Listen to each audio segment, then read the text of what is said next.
For the first time Bangladesh কোনো কন্টেস্টেন্টের জন্য 2 million vote করেছে। তো এটা আমার মনে হয় বাংলাদেশের জন্য হিউজ একটা ব্যাপার। এবং বিশ্ব দরবারে আমরা দেখিয়ে দিয়েছি যে বাংলাদেশের মানুষরাও ছোট না, আমরাও চাইলে অনেক কিছু করতে পারি এবং আমরাও দেখিয়ে দিতে পারি এবং আমরা দেখিয়ে দিয়েছি। তো like I am feeling emotional, কারণ I am feeling overwhelmed too, কারণ এত কিছু, এত ভালোবাসা আমি একসাথে পাবো এবং দেশের জন্য কিছু করলে যে আসলেই দেশের মানুষ এগিয়ে আসে এটাই তার প্রুফ। এবং আমি আমার পুরো ক্যারিয়ারে এবং আমার ফিউচারে আমি পুরাটা টাইম চেষ্টা করব বাংলাদেশের জন্য সবসময় এরকম গৌরব বয়ে নিয়ে আসা।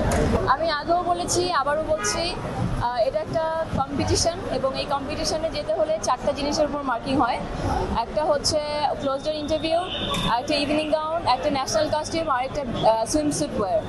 তো এই 4টার উপরে যেহেতু মার্কিং হয়, এই 4টা জিনিস যদি আপনি ঠিক করে রিপ্রেজেন্ট না করতে পারেন তাহলে আপনি আপনার মার্কিং কাটা যাবে এবং আপনি টপ 30 এবং টপ 1, টপ 5, টপ 12 কোনো কিছু হতে পারবেন না। তো আমি যে টপ 30 হয়েছি এটাও আমি হতে পারতাম না যদি আমি সুইমস্যুট কম্পিটিশনে না যেতাম।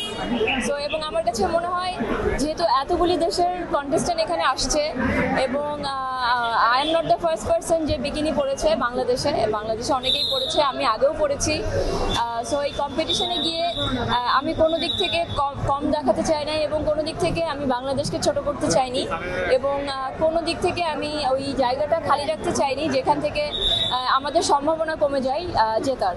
সো সেই জন্য আমার যেটা করার প্রয়োজন হয়েছে ওই কম্পিটিশনে গিয়ে আমি সম্পূর্ণটা করেছি।